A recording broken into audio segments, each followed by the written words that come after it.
Hi, Jake Smith for the House of Rohl here. In this video, I will show you how to install the rough, flush the valve, and install the cartridge and trim. As I do this, I will highlight some of the great features and benefits of the R46 multifunction system. The R46 is a 3/4 inch stacked valve with a 10 gallon per minute high flow rate. The upper and lower controls work just like the R23 rough. There are 2 dedicated functions and 1 shared function for each control. This is not a high-efficiency valve, so not suitable for California.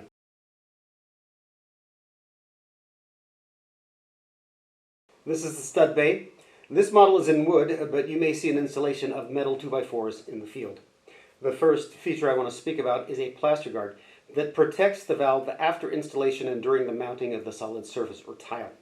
A plumber will estimate the finished wall and then place the stringer accordingly. The installation depth is a generous 2.5 inches minimum and 3 5/8 inch maximum. The guard has clear indications to show where the minimum and maximum measurements are. The R46 has 4 outlets. There are 4 dedicated functions and 2 shared functions. The service stops are in the open position when you remove it from the box. To operate the stops, rotate the screw all the way in until it stops, and then you are in the closed position. You will also notice that there is a service plug for both the upper and lower cartridge that allows for flushing prior to the installation of the actual pressure balance cartridge. The cartridge will be supplied with a trim. This service-saving step prevents the cartridge from being damaged prior to flushing. If the valve is to be installed with copper, remove the service plug to prevent any damage to the plug.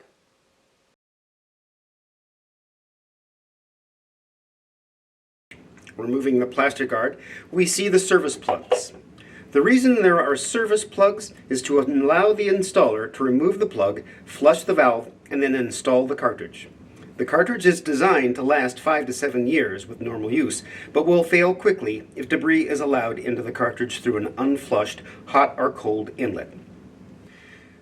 To turn off the stops, screw the stop screw all the way in at the hot and the cold cartridge located here. At this point, insert some rags into the opening in the wall to avoid any water getting inside the finished wall. To remove the nut, use a wrench and have a rag handy to avoid being sprayed by any trapped pressure in the line. After the nuts are off, remove the plugs and discard them.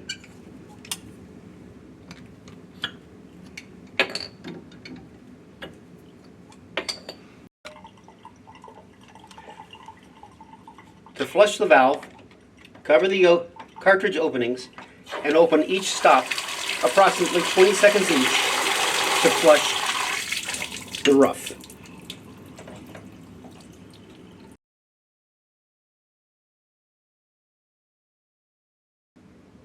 Once the valve has been flushed thoroughly, we are now ready to install the thermostatic pressure balance cartridge. The pressure balance cartridges are color-coded, blue for cold and red for hot. The red always goes onto the left side. Make sure that you insert them into the cavity properly.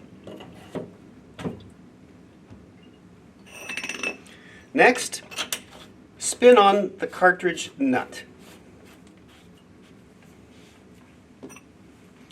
This cartridge nut goes on hand tight before final tightening. This is probably the most important part of this installation.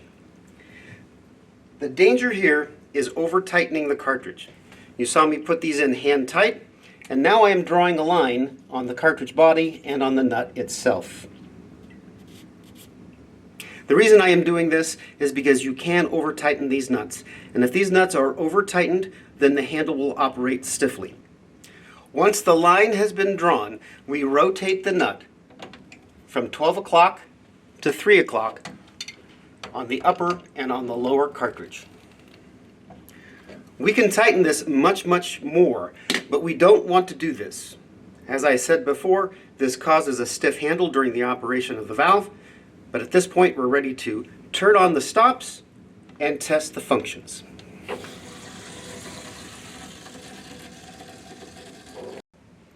As we saw before, the cartridges themselves were color-coded, and this valve, along with the R23, you can actually use in a back-to-back installation, as you may take the cartridge and flip it 180 degrees if you happen to share a supply line.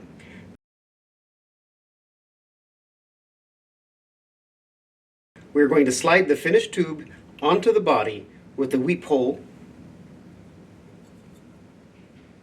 pointing down.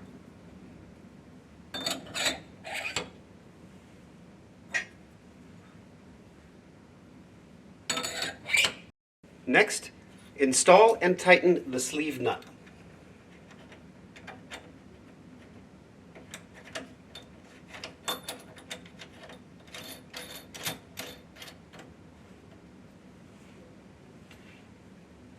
The sleeve nut only needs to be put on hand tight.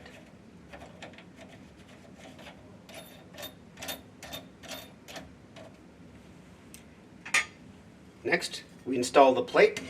You will notice on the plate that the logo will always go at 6 o'clock. This is a two-function valve off the top and off the bottom.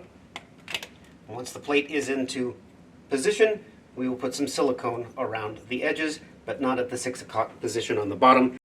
Next, we will install the volume control and thermostatic control. You will see that in this particular trim set, it is all one piece, and that there are two set screws on the bottom that will hold the whole assembly into place. When you're installing this, make sure that the diverter portion of itself is actually at 6 o'clock. You slip it onto the cartridge sleeve and then tighten with a 2mm wrench. As you're tightening the two set screws that are on the bottom, alternate so that each set screw has an equal amount of pressure on each side. This is the second most critical operation for the installation of the valve and the trim set to me.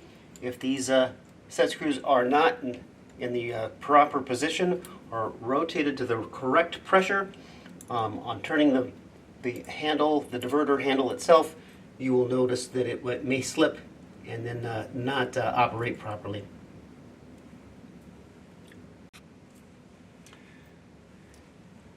Once the handles are in place, there are the open screw holes for the Allen keys, and there are small screw cover caps that can be installed to cover the screw holes.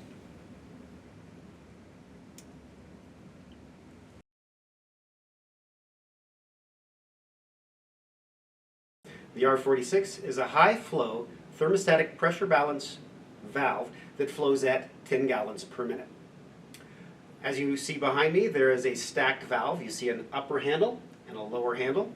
The upper handle actually controls the shower head and the hand shower that's on the left. The lower handle controls the shower head and the hand shower that's on the right.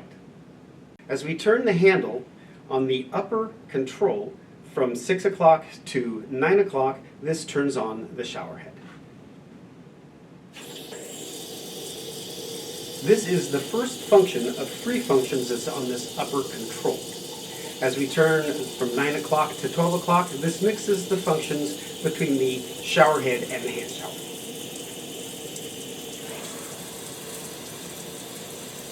This is the mixed function with the shower head and the hand shower running together.